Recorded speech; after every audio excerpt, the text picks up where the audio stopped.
It's under your Final Fantasy. It's GPU. It's like right on the front page. Rage performance and GPU shortage. Okay. All right. Here we go. Here we go. Hey everyone. Welcome back to the GTR Nexus podcast. This is episode 5.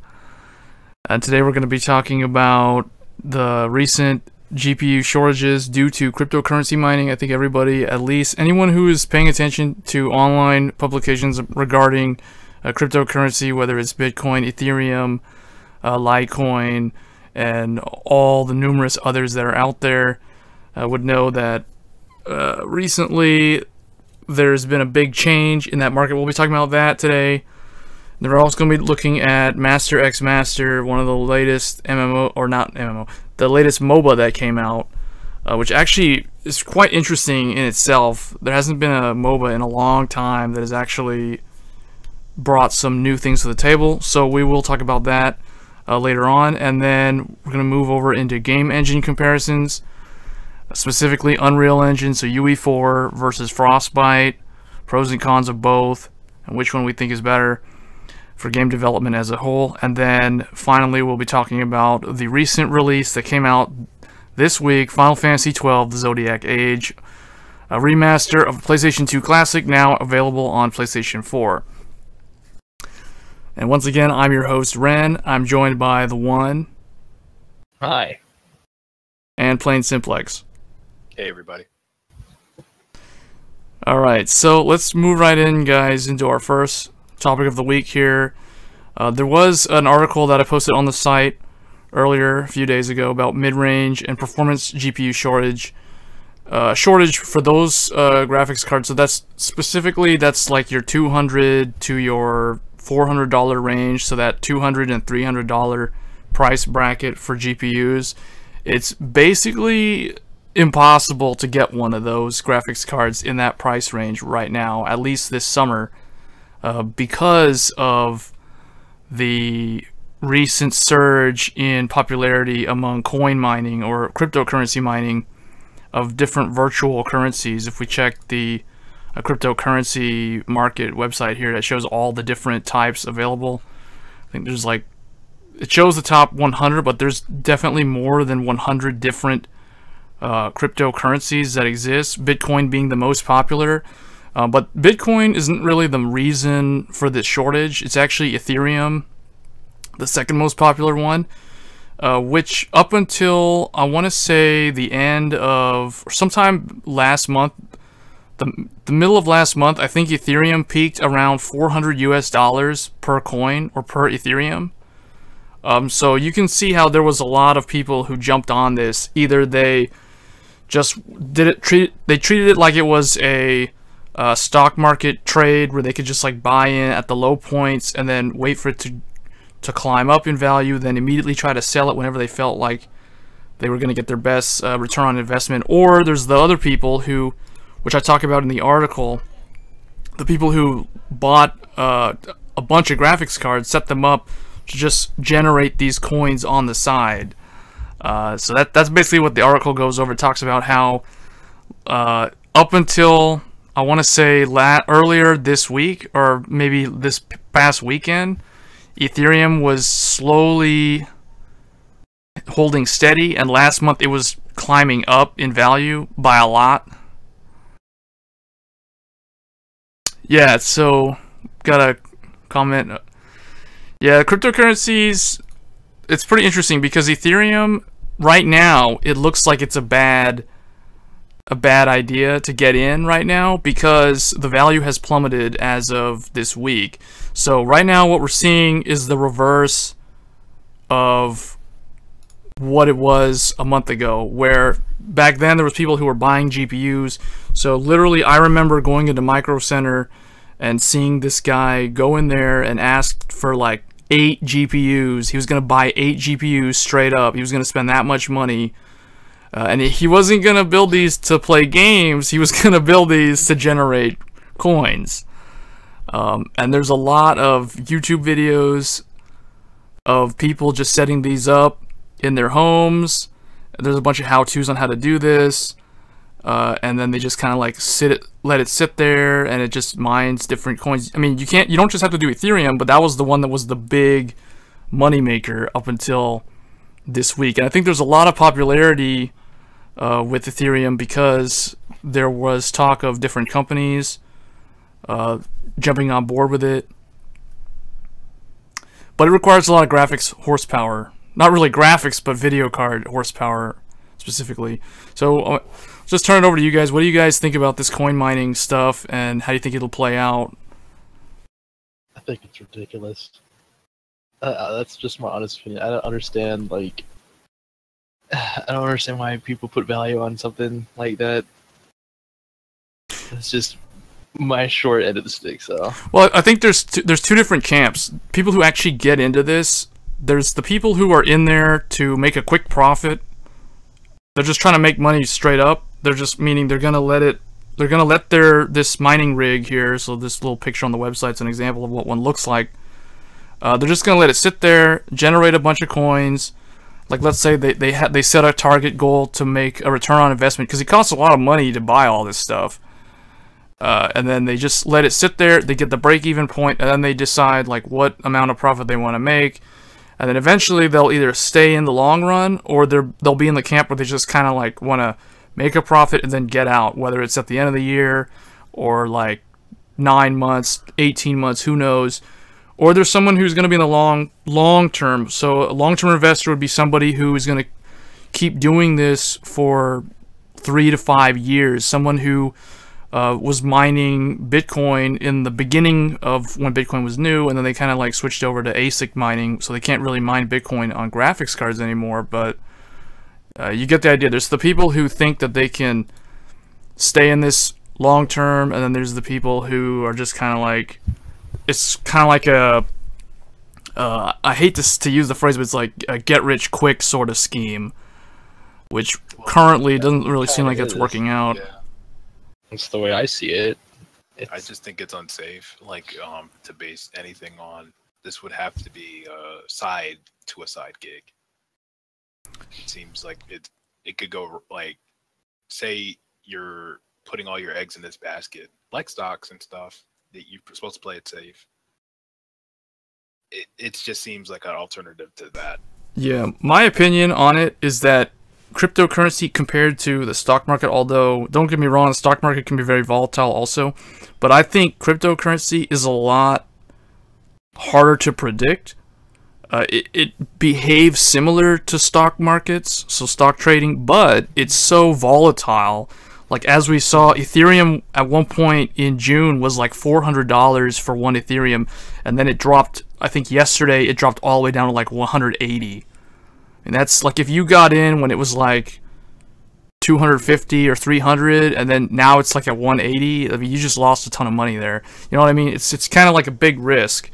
So it's hard to predict because it's a newer, it's not like a tried and true thing like traditional stocks, and also you're playing with money that's not really backed by anything, because it's not real. Yeah, it's not real money. Yeah, it's not fiat money. It's virtual money. It's like there's less amount of currencies. There's like what? There's like Litecoin. There's Bitcoin, which no one knows does anything with anymore. And then there's Ethereum. By the end, how much are you actually going to be converting to actual cash that's viable? So it's and like, how do you know that your investment's going to actually pay out? I think it's way yeah. And there's other things. Yeah. Be less volatile if there were more of these different Bitcoin thingies. But I don't know. Like the stock market, there's a lot of different companies to like invest in. You know, so it's like, yeah, it's easier to predict because of that. Because you can keep up with like different companies. This is like one big thing. Everyone's like getting all on it. So yeah, it's almost like the different currencies themselves are kind of like these different companies that you'd see in the stock, like in publicly stock trading. Yeah. Because like we have a comment in the chat, and that's a pretty good comment. He's saying, or she's saying, that it's because people flooded the market, and that's true. Once people, and I knew that would happen. Like once people find out about it, they would start like they would let their friends know, and then they want to get in on this, and then they convince them, and then you got a bunch of people that just all of a sudden start spending their money, and then it kind of inflates it, and then there's like the whole scare. That, like, what happened, I remember there was a story that Ethereum dropped a bunch because all these people had set these sell values. If it fell below a certain threshold, then all of a sudden, like, it triggered that point, and then a ton of people just automatically, it auto started selling, and then it just caused a huge wave of people just selling automatically, and then it just caused the value to deflate. So yeah, there's those sort of factors too. That's similar to stock trading, because stock trading does behave like that as well. But it's just a lot more volatile, and it's a lot harder to trust because it's not really well understood by a lot. I think like a bunch of people that are trading cryptocurrency, I think a lot of them aren't really fully educated on it. They're just kind of either following the crowd, or they just think it's just like the stock market, and it's I want to say it's like 80% like the stock market, but it's still that 20% factor which makes it be so volatile, and there's that factor, the unknown. Well, where's the math? Like, with the stock market, you can't go to a cryptocurrency education class, can you? Well, No. It's going to be on YouTube or on Craigslist or something like that if you want to get educated in that type of... Most of it is trial and error, sadly, or hearing from word of mouth or via the advice of someone else. And if you're playing cryptocurrency like it's a quick game, you're not going to be playing it right, because this whole thing seems like it's a get in, get out while you can when the market's hot. Unlike the stocks, which is usually like a long-term investment. I don't know. I just feel like it's not enough education for the layman. Like, if I want to know, I just want to know who the first person was that who put value on the Bitcoin. It's like, who are you? Why? it's a set group.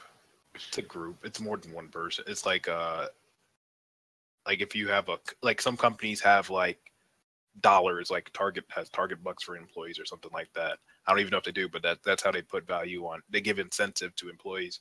So I'm assuming if you're running like a tech corporation or something back in the 70s or whatever, when Bitcoin was established, maybe 90s, you set this value for this certain amount of data mining or whatever, and you get this much back, and you convert it to how much in US dollars or whatever. And then it just takes off, and then a lot of other people will accept this as a form of currency. Well, all currency is based on a consensus, I believe. I'm going to agree that this piece of metal has a value. It's all a verbal agreement. So that's what that is. It's also because like with fiat currency, it's backed by the local or the federal government or whatever country recognizes it, or countries recognize that currency, right? Like if in the US, you can go into a store or you can buy something online with US dollars. The store will give you whatever you want to buy because you have that money, and you're trading money for goods, like fiat money. And if you go into another country, then you have to go and convert your US dollars into that local currency, and then it's recognized there, so you can buy stuff over there.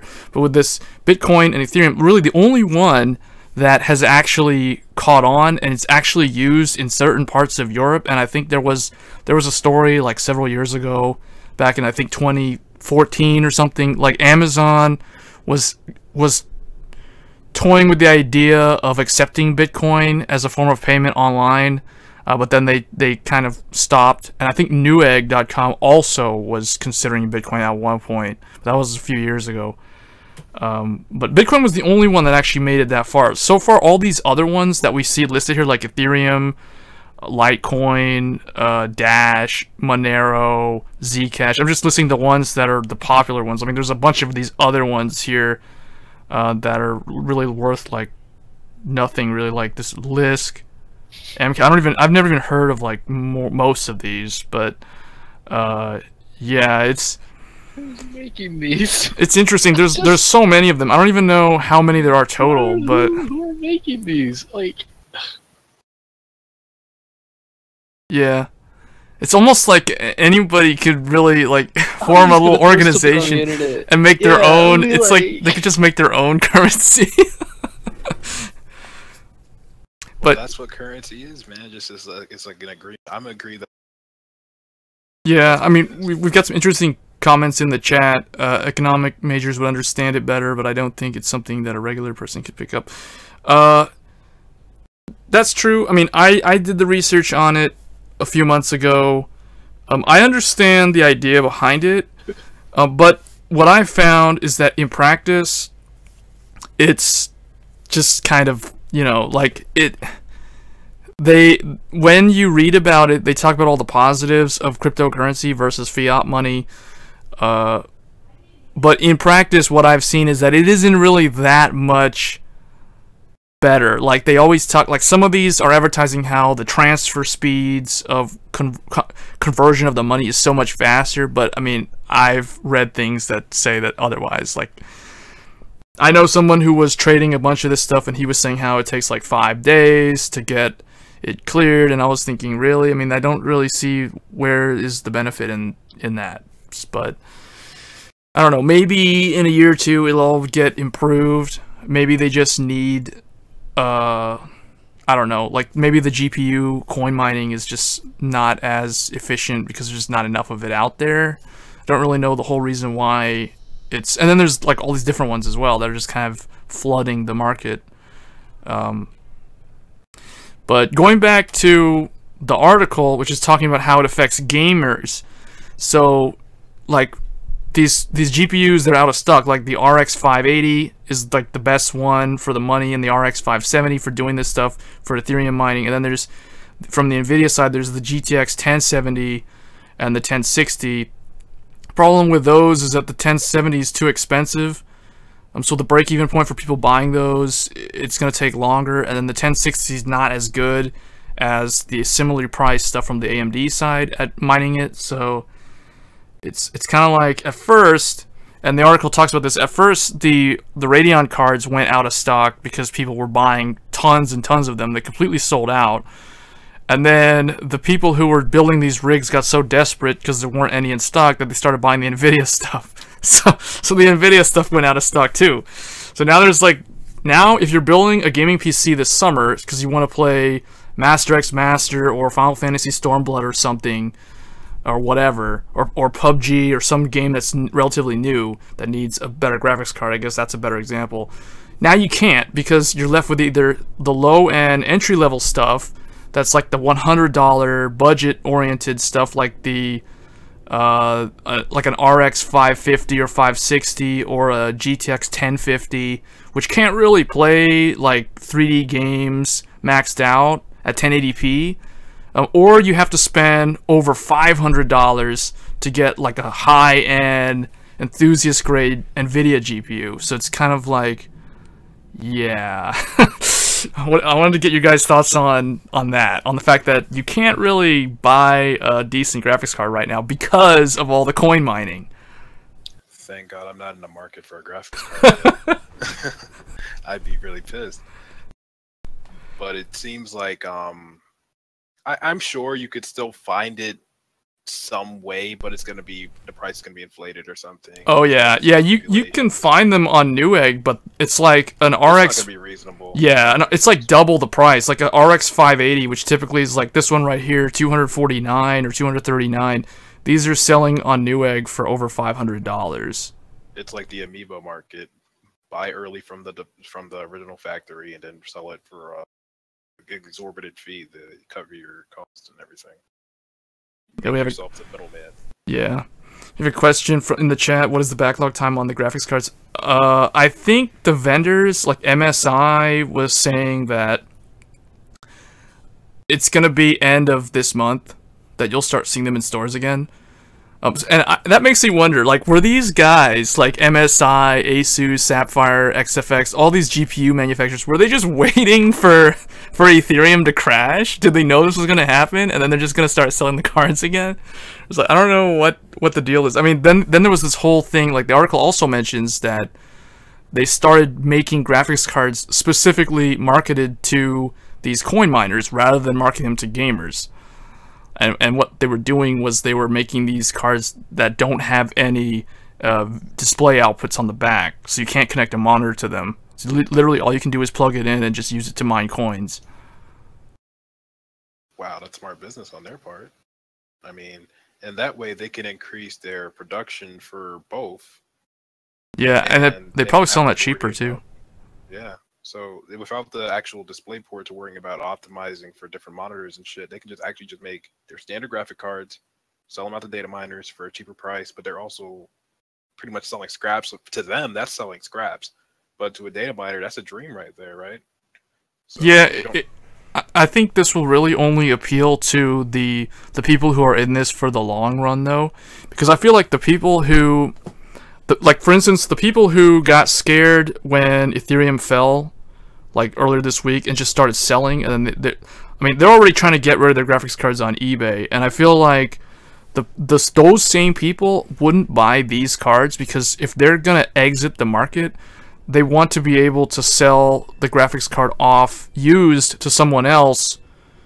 And if they're selling one of these, the only person who would buy this would be a coin miner, not a gamer. So it's like, I think the resale value on these cards is a lot lower than the regular graphics cards. That's the only negative side of this, is what I've found, or what I think is probably what's going to happen.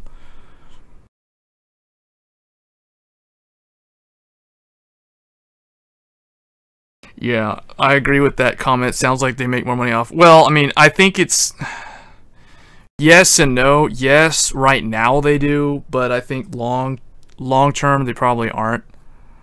I think it's kind of like a seasonal influx of cash that these companies are getting. But that's basically what we had for Ethereum mining. We'll see how it plays out. Vega is coming out later. I think it's like mid-August. And hopefully by then this will probably die down, and I think we'll start seeing normal prices for graphics cards again. But we're going to go ahead and move on to our next topic. We're going to talk about Master X Master, which we mentioned earlier. So there's a review posted by the one on the site titled The Next Generation of MOBAs, Master X Master Review. Oh yeah. Okay, so Master X Master. This is a MOBA I just only like found out about like a few months before it came out, and I am impressed with NCSoft because I didn't expect them to be working on a game like a MOBA, for instance. Like, just crazy because it's really next gen. Like all the other MOBAs we've seen in the past, with the exception of HOTS, pretty much the same formula. You have your one map, you have your 3 lanes, you have, minions, creeps, whatever you want to call them, pushing back and forth. Got your lanes, then you have your items, your heroes. It's always the same thing, but what this game does differently is it has basically like a tag system. That's like the biggest difference. The thing that makes a big difference compared to the other ones is it has a tag team system. Like, you actually have control of 2 heroes. Not at the same time. You have to like swap like a tag team. And it pretty much allows for like incredible like gameplay. Like, you have to play it to know. I had fun playing it the first week, and I'm still having fun with playing with it. It's like really good. Another thing it has is PvE mode, which is another thing that's completely original. I mean, it offers more things to do for like a multiplayer game. So like if you're raging, let's say if you're raging in multiplayer and you just want to take a break, you can just go to PvE for a while. So that's always nice to always have different options in a game. And then not only that, it's got cosmetics, which every MOBA does have now. And it has a good range of heroes that are already available on launch. I think it's like 36. I think I counted like 36. So that's already a good amount of heroes for a launch title for a MOBA. And they also have like mini games which allow more options. So like there's options. I've never seen so many options in a MOBA Normally this is like the same thing. You log in, and then you queue up, and then you play. But with this, you have your own, like, you can decide what you want to do on your own time. And then there's also the central hub, which also makes it way different because it's more interactive. It's not just a boring plain screen where you can just like move around and listen to music and stuff, because they actually have even a jukebox inside the hub. But I know I've been playing it. I know Plain Siblings has played it with me, so I want to get his thoughts on this. I love the game, and I think they've taken a lot of cues from Heroes of the Storm as well, because NCSoft has taken a lot of their characters from their other titles and reusing them in their MOBA game to give people more familiar characters. Like, I noticed a lot of people who have actually played Blade and Soul, they go towards the Blade and Soul characters and they play those first. I personally just like the people who look good. I just picked whoever looked pretty, and I went with that. Of course, there's going to be cons, pros. Some things I don't like about MXM, it's little minor things, like drops need to be a little more, everything's a little too pricey as far as skins, nodes, et cetera, et cetera. The learning curve is pretty simple. If you've played a MOBA, or even if you haven't, I think this is a more friendly approach to that genre. I would recommend this as an entry-level game rather than Heroes of the Storm, actually. I've had more fun, but there is some things that balancing is kind of iffy on some heroes as well, of course. I think once they add a competitive element to this game, it has a lot of potential. Like, meaning like there's a ranking system, seasons, and etc. like any other MOBA, but we'll give them time to get that set up. Oh, so they don't actually have that yet? Not yet. But you can tell it might be a thing. I would assume so. Oh, I can tell it's going to be a thing, especially in Korea. Anything that requires a lot of actions. The tag system and like really amps up like action. I think that'll add a whole nother dynamic to the game. From what I know, from what I've seen of it, I really do like the idea of the tag system. I think that's like the most unique thing that they've brought to the table or to the genre with this. And the PvE also is actually really interesting, because you would have thought that someone else would have added that into their game like a long time ago. But only now in 2017 has somebody introduced PvE into a MOBA. Yeah, it took forever. Not only that, it's like they even took a mechanic from, or well, not really a mechanic, but a concept from pretty basically a MOBA that's already dead. Strife. I don't know if anyone has known about it or heard about it, but it was supposed to be the first next gen MOBA from S2 Games, when like their second MOBA taking after Heroes of New Earth. It failed horribly, but the concept it took was this thing that gets somebody basically marches in the middle lane, which in MXM, it's the Titan. So I mean, it's not technically an original idea; it's already been done before, but the difference is makes great games. Yeah. The idea that, speaking of things that they've taken, actually, when you say the first MOBA that actually has PvE elements, Battleborn has done it, but it did it so bad in comparison. This is taking a concept that failed previously and making it done right. I like what you said about that. Yeah, the Titan, just another thing that just changes up the playing, like the whole dynamic of the game, like the course of the game. It really like evens it out. It's in a way a catch-up system in itself.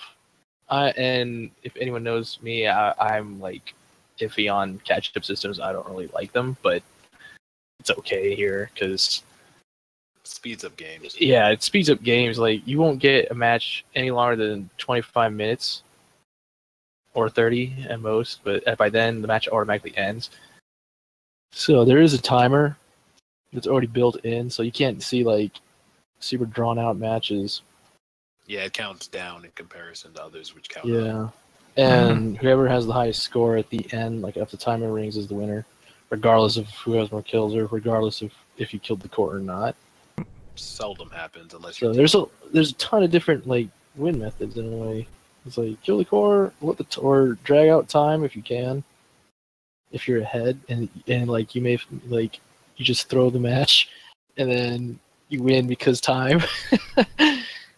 So, but yeah, there are some problems with like balancing that like I came across. It was like range heroes, for instance, I think slightly have a bigger advantage over the melee heroes, like quite a bit of advantage. It's too easy to get kited if you're melee, but I mean, who am I? Maybe I'm a noob. Maybe someone's out there is like, you don't know what you're talking about.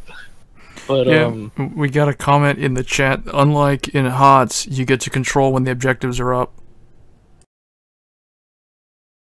Debatable. Whether that's good or bad. I don't think you can control the objective. You can, like, as far as bosses, yeah, definitely. Bosses yeah. You have timings you can do. You don't have to do it at a certain time. Like, that's true. In Heroes of the Storm, like your objectives are pretty much like nearly everything. You can't win the match without trying to focus on the objective at all. Mm-hmm. If you just lane, you lose. It's really difficult, yeah. So in this game, in Master, you can play it more of like the traditional, where you don't really have to follow the objectives as long as you either have a better score or you just go straight for the core. You don't have to do any of the objective stuff like in HOTS. I mean, they do have objectives that are important, but honestly, they're not as important. Well, the thing is, like, the Titan system, the way it makes it a catch-up system is like he's talking about ability to transform into a Titan, because there's your uncontrollable Titan, which is basically the objective thing. Like whenever you reach a score of 100, an increment of 100, a Titan gets summoned and marches down your lane. But he's talking about the ability for a player to become the Titan, which there's also that, which you have to collect crystal shards and stuff, or Titan shards. But yeah, he's talking about that. That is another thing that could be a big game changer, because if you transform into a Titan, you basically kill enemy heroes like 2 or 3 hits. So I see what you're talking about there. You can control, like, you can make a comeback pretty easily if you have the ability to transform to a Titan. I thought he was talking about, like, you can control when the Titan comes up, as in the PvE Titan. But there's other things like in League, there's the red camp and the blue camp that have things like that.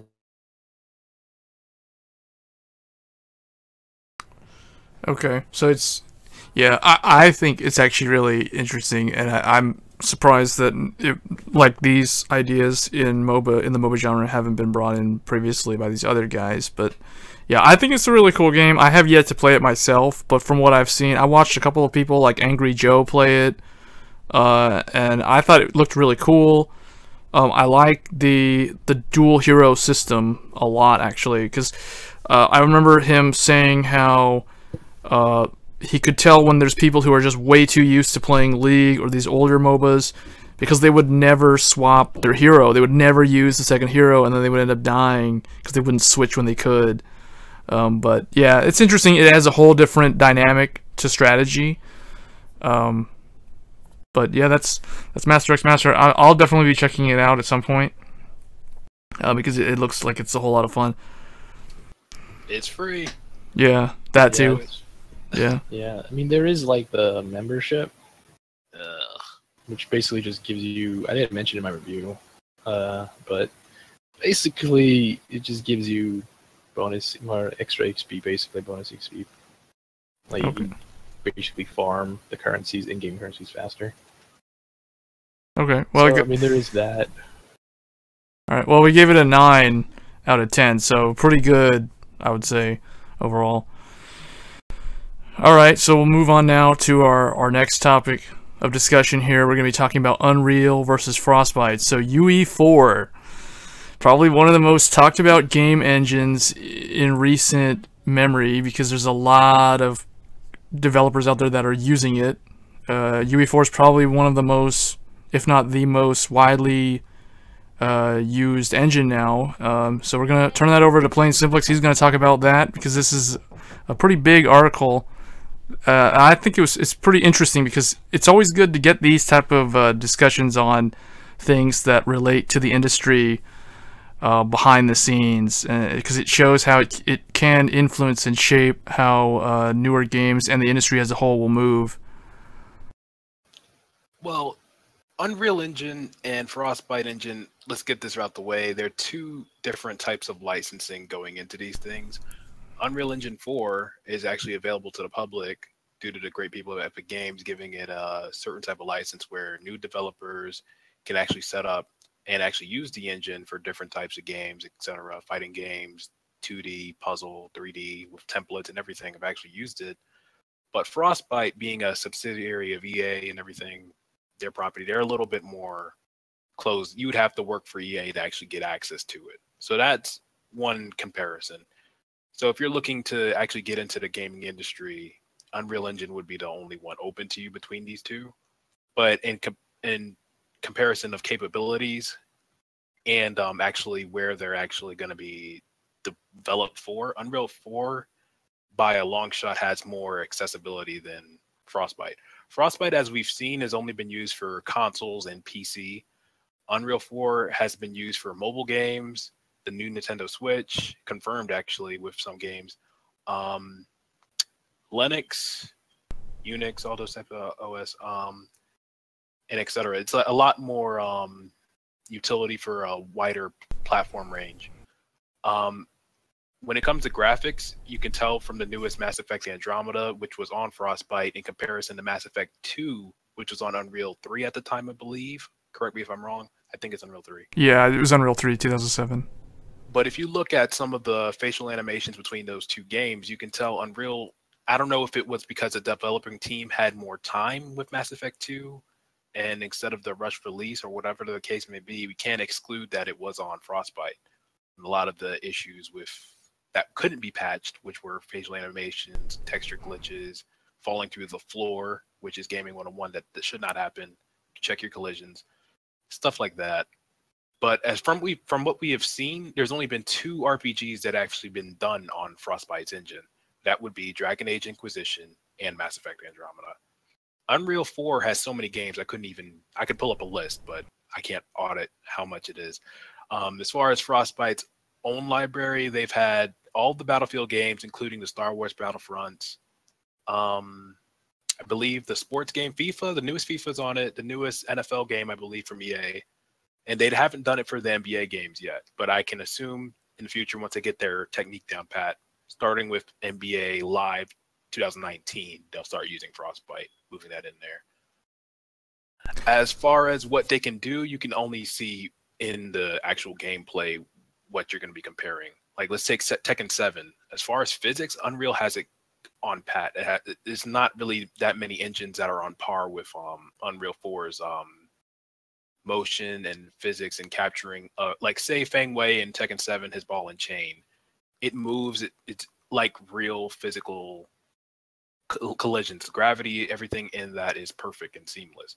Frostbite, you will notice there's going to be some issues, like my brother pointed out in the newest FIFA games, that there are going to be sometimes where a player will collide with another player and you'll see some texture glitches, like some of the meshing for the shorts, whatever the material is, it needs some work.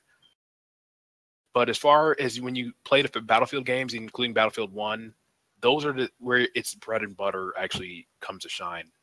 That's where Frostbite, like, I feel like Frostbite would have to be under EA, because if it was available to the public, I don't think people could develop it for it. And I think nothing proves that more than Mass Effect Andromeda. Because they didn't really have enough time to work on that engine, in my opinion. Is Frostbite an engine that's been around for a long time and they don't, like, it doesn't have these big updates? It does have iterations, yeah. Right now they're on Frostbite 3. I believe they're Frostbite 3, but they don't really, since they're not open to the public, we're not as informed as they are. When they have a new iteration, unless you go to Wikipedia, because EA is not going to tell you that, you're not going to find out what iteration a game was on. Because Frostbite 3 was announced, I think, 2014 or 15, and nobody knew. So when they iterate a change, Frostbite is still going to be Frostbite. when you see Unreal 4 or Unreal 3, when you play Unreal Tournament, you're going to know which Unreal you're playing. They advertise that because they have to sell it to people. Because if you develop for it, you are going to have to pretty much, I don't know how the percentages are done, but you have to give Unreal a certain percentage or whatever, of course. So there is differences, pros and cons. If you work for EA, you can make a beautiful thing. You can make a beautiful first-person shooter. You can be responsible for the next Battlefront that's coming out this spring or whatever. But if you want to develop for a small team, Unreal would be the only option between the two. Yeah, aren't all the shooters on Frostbite? Like the Battlefield series, that's Frostbite because it's EA, right? Yes, and then under EA. I don't know if they license it out. Because I don't think Call of Duty or anything like that is on it. I thought they're EA exclusive. I'm not sure. Yeah, I thought. Well, see, I think Call of Duty, the later ones, the recent ones, are on Frostbite, but I could be wrong. I know they're not. I don't think they're using UE4. I think they're on Frostbite, but I know like Unreal. It's definitely a lot more widespread. You see a lot of different types of games using it now. Even developers, like you mentioned Tekken 7, even developers who historically use their own in-house tools and their own engine are now even switching over to UE4. Now, that I'm not exactly... maybe it's because they allow everyone to use it, but maybe it's like a resource thing. You got to realize how much developers actually spend on making their own engine from the scratch. Like that means usually a company who is responsible for the storyboarding and characters and the actual licensing of the whatever franchise it is. Let's say Gears of War, just to pick a franchise. Whoever's responsible for actual Gears of War, it's probably not responsible for the same engine Gears of War is done on. I'm sure Microsoft takes some responsibility for that or whatever. But that's just like Unreal 4 and some of these newer games that are coming out. Like say Tekken 7, which was usually on the Namco. Namco used to handle it themselves. They used to put it on an arcade machine system, and then they worked so close with Sony, they would put it on the PlayStation 3, and it would be developed like that. So they would base it on the PS3 source code almost. Now with the Unreal 4 engine, this is a new undertaking, and I think we're going to see a lot more game companies, especially from Japan, actually switch to using Unreal. Yeah. I guess it's just a resource thing. It saves time and money. And money, yeah. You know, that's what they care about. Okay, well, I mean, I feel like me personally, I'm more impressed with the games that use the Frostbite engine. But it seems like Frostbite, it's almost like we're comparing open source to proprietary, just because of the way Unreal. I realized that when I wrote the article and did some research. Actually like similar as I thought. They're not as similar as I thought they were going to be. Yeah, because this sort of adoption rate where like so many different companies are taking this engine and using it, that definitely, I would say it reeks of open source. And then there's Unity. Well, Unity is definitely open source, but their mobile app department, they have the mobile app game on lock. And as far as PC, those are their bread and butter right there. You see a couple on the Nintendo and a couple on PS4 as far as Unity goes. Okay, well that's Unreal versus Frostbite. It's an interesting read. I encourage everybody to check it out if you haven't read the article, Unreal versus Frostbite. If you're interested in game design, it's always good to be aware of the different technologies that are out there that are like standard practice or just are the big heavy hitters in industry.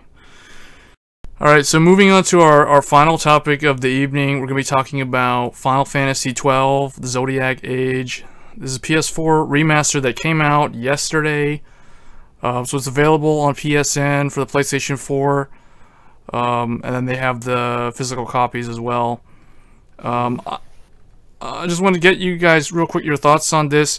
I think it's actually, I mean, I started playing it yesterday, and I don't know, like this time around, I feel like it's a lot better to play it, because I felt like playing it on the PS2. Now, I'll be honest, on the PS2, I never actually finished it all the way. I think I got like 70% of the way through that game. And then I just kind of stopped playing it compared to Final Fantasy X, which I actually played all the way through. Just because I feel like Square had they built a game that was just too big for that console, and that console just couldn't really run it. It just didn't look really good on that console at all.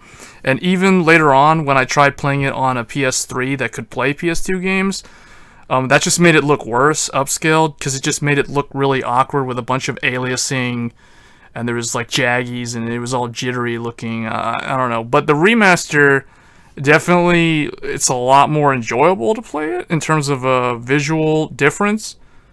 They also redid some of the audio, but you have the option to play it using the original audio, like the music score, the battle music, and all that stuff. To make it HD or something? Yeah, it's definitely it's full 1080p resolution on the PS4, and if you have a PS4 Pro and you have a 4K TV or 4K monitor, you can actually play it at 4K. So it looks pretty good. They redid the actual CGI, the cinematic cutscenes, where they are now but they're using a weird aspect ratio. Instead of the 16:9, they're using more of a cinematic film one, which is 21. I don't think it's 21:9, but it's weird because if you have the subtitles on, they're on a black bar at the bottom of the screen, but there's no black bar at the top of the screen. So, but that only happens when it's doing the cinematics. The game itself is native 16:9, 1080 or 4K. So what do you guys think of Final Fantasy XII? And then I guess the bigger question would be, what do you think of Square's deciding to make all these remasters of these older games? I think it's a bad practice, but I'm not gonna hate on it because I know a lot of people. I can't they don't have the comment. access.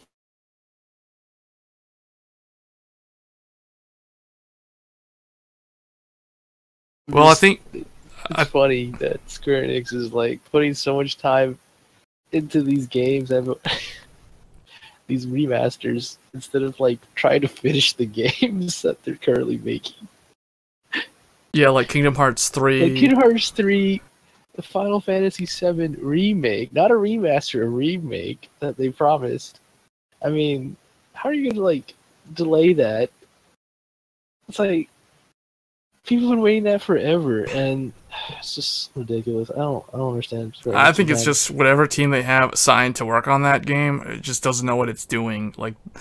Yeah, but I feel if they're gonna do all these remasters, or I think what they should do is they should just start remaking from Final Fantasy 1 and just go up from there, and just because it seems like I think Final Fantasy 15 at this point, yeah, just completely redo it. You're gonna have to hire voice actors, and you're gonna have to do all the CGI, and you're gonna have to decide if you're gonna use UE4 or something, right? Instead of the sprite-based original games that they have re-released so many times, why don't they just make those games with modern graphics and audio and everything, and just do that in a big bundle too, make a lot of money. They say they remastered the first 4 games and they put it into one big game, but it's 3D. You get to pick which game you're doing. They have the assets, and they can hire the voice actors. Well, and they're gonna get the return. So I don't know. I mean, they could do it. Well, what I'm saying is make Final Fantasy 1, but it would be using Final Fantasy 15's engine or whatever their 3D. Oh, they would have to. They would have to. They couldn't do it. They would do it sprite-based again, but they shouldn't. Truly, they shouldn't. Yeah, I'm saying, with Final Fantasy VII's approach, do what they're doing with Final Fantasy VII, even though obviously they're having a problem doing that. Do that with 1 through 6, because I think the old games, the sprite-based ones, so 1 through 6, I think those actually, in my mind, deserve being redone. They probably will do 6, because that's the only other Final Fantasy that rivals 7 in fandom. Well, see, the thing is, this business practice of remastering their old games, and they're just kind of reliving the glory days. Why don't they just, if they're gonna embrace that, why don't they just go the full way and just redo all those games? You know what I mean? Rather than having to write a whole new story for Final Fantasy 16 or whatever, just redo 1, then redo 2, then redo... It would be like StarCraft Blizzard doing the StarCraft remaster, and then how they did StarCraft 2 in like 3 different releases instead of just one full release. That'd be smart. It's been proven to be a good business practice because Halo's done it so many times. I believe there's been a lot of Call of Duty. They just did a recent remaster last year, I believe, and it was kind of shady the way they did it, but it still proved that it was a profitable choice. People will buy whatever they want to buy. Yep, that's been proven. So yeah, a little nostalgia on something, you're guaranteed a return. Oh yeah. Yeah. It's just a lazy way to make money, though. Like, you're not doing anything new. You're just. Yeah, because I think from a technical standpoint, it's easiest to remaster the PS2 titles because those titles were already 3D compared to the other. Well, I mean, the PS1 games were also somewhat 3D, but I think a lot of them had like 2D or like a background that was not a real, like, there was no depth of field or anything. It was just like a painted background, and the character sprite would run in front of it, so it would look like it's 3D, but really not.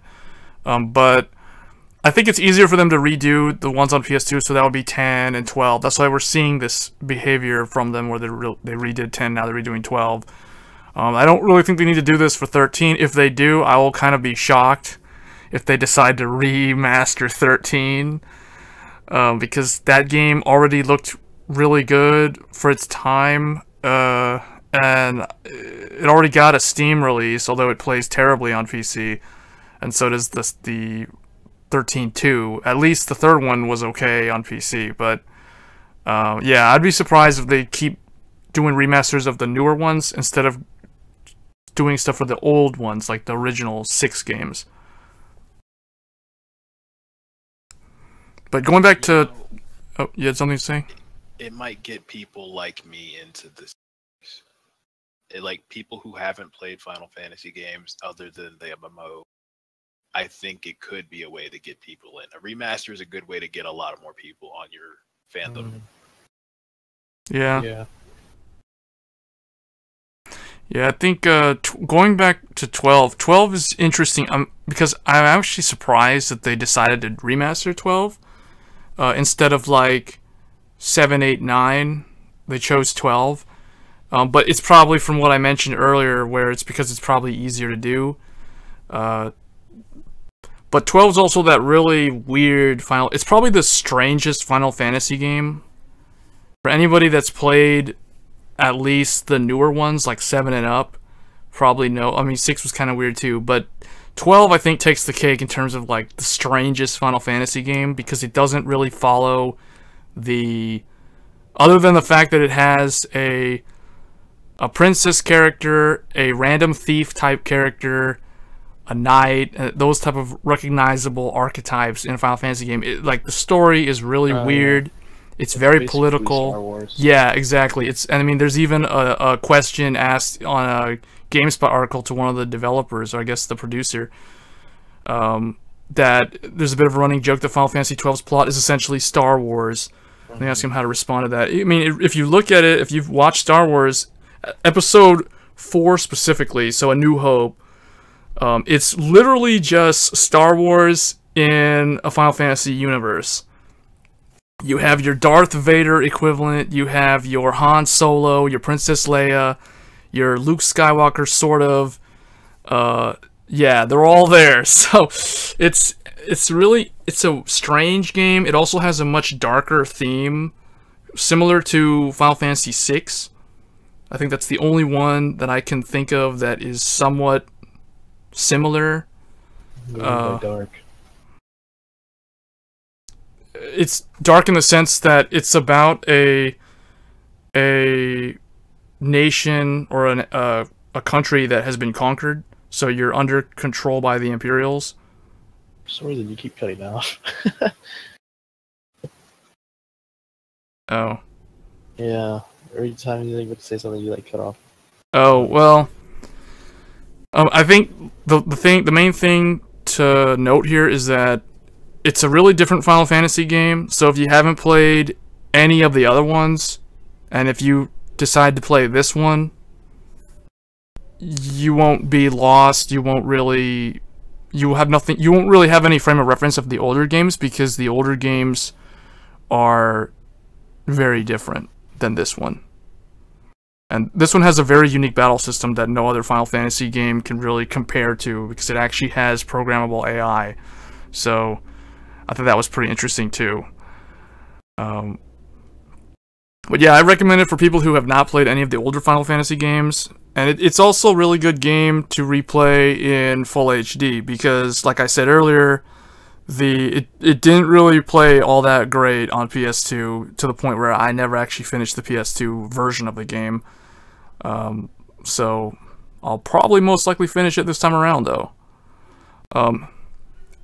And the fact that you can run the game at 2x speed or even 4x speed, so you can literally like run across the map 4 times as fast as normal. That's beautiful. So yeah, I love that feature. It's like I turn it on, and then it's like I never turn it off. Like, one thing that I know 12 is that they don't have the random encounters, right? I don't think they do. Yeah, the enemies are on the screen. They're you on see field, them. yeah. So you can actually avoid all that. Yeah, and you can just like hold down R2 and just run across the map, and R2 will just be fleeing the whole time. So you just avoid all the fights if you want. Beautiful.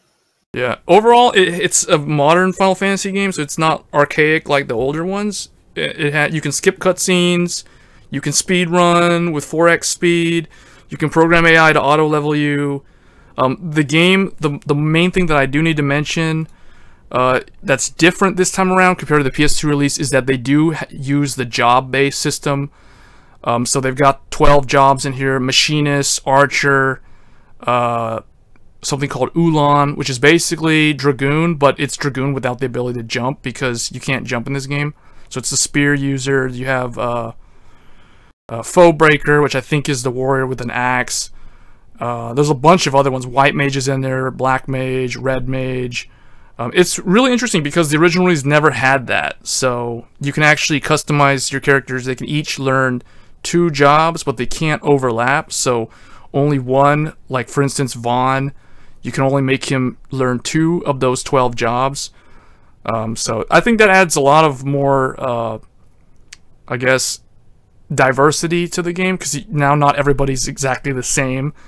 So as far as party composition, doing like optional boss fights or trying to speedrun the game and get world records, I think that makes it a lot more interesting.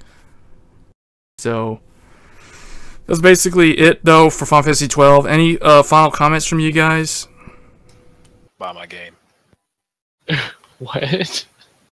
Support me on Steam Greenlight. I need 50 more upvotes so I can get my game released.